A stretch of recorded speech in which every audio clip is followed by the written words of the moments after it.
سردار طارق بال صاحب کو میں خوش آمدید کہتے ہوئے اسٹیج پہ دعوت دیتا ہوں کہ وہ اپنے خیالات کا اظہار کریں۔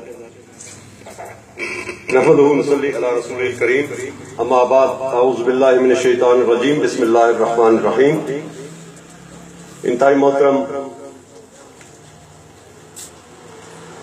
ہمایوں مرزا صاحب،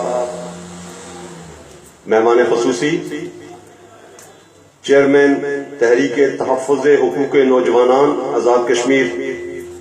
کے چیئرمین جناب بابر تاج صاحب، وائس چیئرمین کفایت نقوی صاحب، صدر سردار وسیم مغل صاحب، سینئر نائب صدر سردار نثار صاحب، سیکرٹری جنرل پروفیسر حلیم شاہ صاحب، چیف آرگنائزر عامر نذیر صاحب، آرگنائزر ثاقب بیگ صاحب، ڈپٹی آرگنائزر شہاب سدوزئی صاحب، نائب صدر آصف میر صاحب، ڈپٹی سیکرٹری جنرل سردار حسنین فضل صاحب، سیکرٹری مالیات اسامہ ارشاد صاحب اور دیگر میرے دوستوں ساتھیوں، آج یہ خوبصورت اور مختصر سی تقریب آپ نے مجھے کچھ ہی گھنٹے قبل بابر تاج صاحب کا ٹیلی فون موصول ہوا اور انہوں نے مجھے حکم دیا کہ میں اس تقریب میں شرکت کروں۔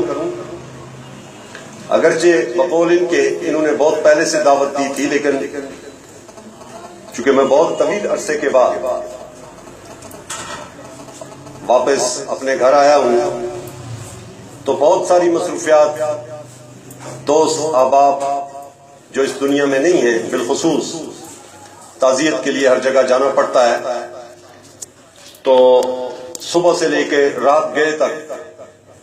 وہاں مصروفیات ہوتی ہیں، اس لیے ان کا پیغام مجھ تک نہیں پہنچا، ورنہ باضابطہ طریقے کے ساتھ اس پروگرام میں شامل ہوتے۔ دنیا بھر میں یہ بات ذہن نشین کر لیں کہ دنیا بھر میں جہاں کہیں بھی کوئی تبدیلی، کوئی مؤثر تبدیلی ہوئی ہے، اس میں نوجوانوں کا سب سے اہم کردار ہے۔ آپ اگر پوری تاریخ کا مطالعہ بھی کریں تو آپ کو یہ لگے گا کہ نوجوان ہر تحریک کا، ہر تبدیلی کا، خواہ وہ مثبت ہو یا منفی، اس کا ہمیشہ ہراول دستہ رہے۔ لہذا تعداد کم زیادہ اس کا میں کبھی بھی قائل نہیں رہا، چونکہ ایک وقت ہوا کرتا تھا کہ جب ہم پیپلز اسٹوڈنٹ فیڈریشن کی سیاست کرتے تھے تو باغ کے اندر چند ہی نوجوان، درجن بھر نوجوان ہوا کرتے تھے، اور ہم نے حکومتوں کو شکست دی اس باغ کے اندر۔ آزاد کشمیر کی موجودہ حکومتیں جو پورے جاہ و جلال کے ساتھ باغ کے اوپر یلغار کیے رکھتی تھی، ہم نے چند مٹھی بھر نوجوانوں نے مل کر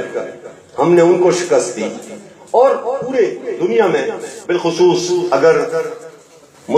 ماضی قریب کی آپ تاریخ کے اوپر بھی نظر دوڑائیں، آپ جو عرب سپرنگ جس کو کہا جاتا ہے، اس میں ٹیونیشیا اور ایجپٹ کے بارے میں آپ دیکھیں تو وہاں چند نوجوانوں نے ایک تحریک کا بیڑا اٹھایا، چند نوجوانوں نے ایک تبدیلی کے لیے جدوجہد کی، سوشل میڈیا کے اوپر آپس میں کمیونیکیٹ کیا، کمیونیکیشن رکھا، اور سب لوگ تحریر چوک جو دنیا کی تاریخ میں، ایک سیاسی تاریخ میں ایک بہت بڑی، آپ یہ سمجھتے ہیں کہ ایک بہت بڑا مائل سٹون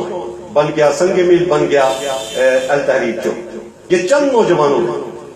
شرط صرف یہ ہے کہ آپ اپنے کام سے، اپنے کاز سے، اپنے مقصد سے مخلص۔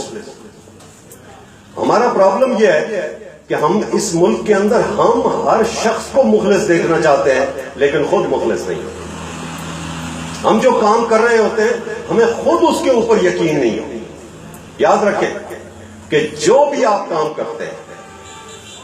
اگر جب تک آپ کا خود اس کے اوپر یقین نہیں، جب آپ کو اپنے اوپر یقین نہیں ہے، تو دنیا کی ساری طاقتیں آپ کی سرپرستی کریں تو آپ کچھ نہیں کر سکتے۔ لیکن جس دن آپ کے اندر ایک طاقت پیدا ہو جائے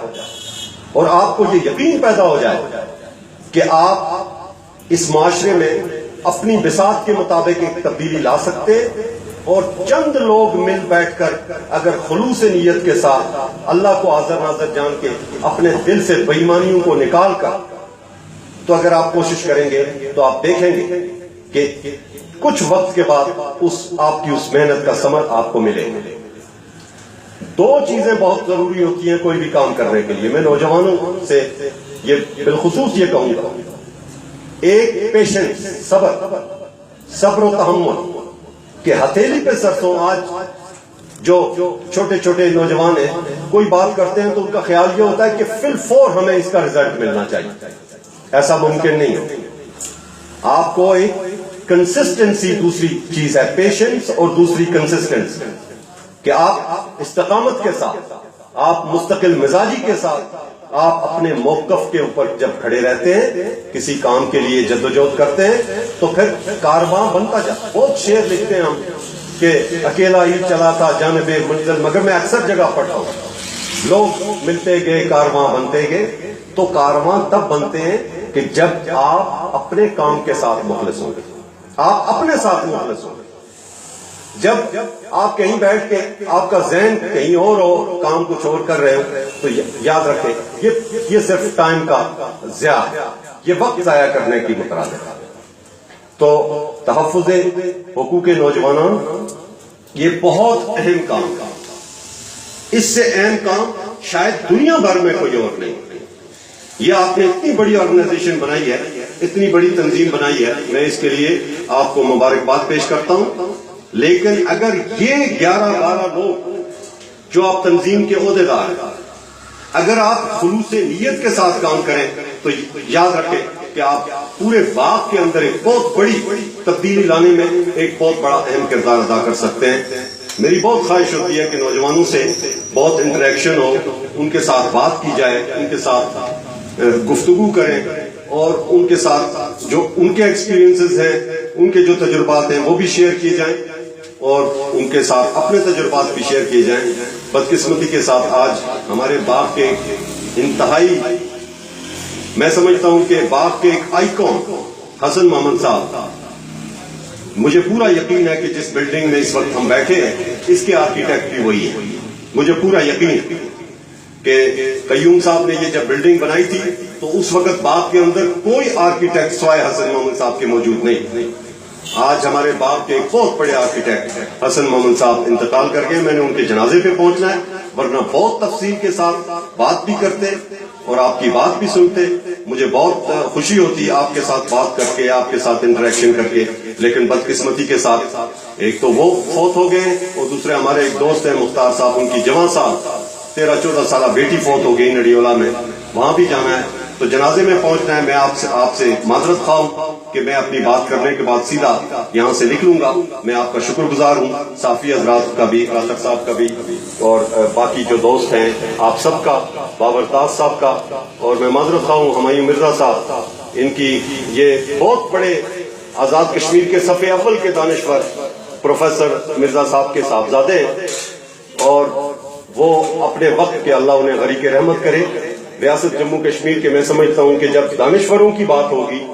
تو پروفیسر فانی زمان مرزا صاحب کے ذکر کے بغیر شاید وہ ممکن نہ ہو۔ میں دعا کرتا ہوں کہ اللہ انہوں نے جو علمی اور ادبی خدمات آزاد کشمیر میں سر انجام دی اس کو بھی، اور دیگر جو سماجی خدمات ہیں ہمایوں مرزا صاحب سر انجام دیتے ہیں، اللہ ان کے کام میں بھی برکت ڈالے، اللہ آپ کے کام میں بھی برکت ڈالے۔ وآخر دعوانا الحمدللہ رب العالمین۔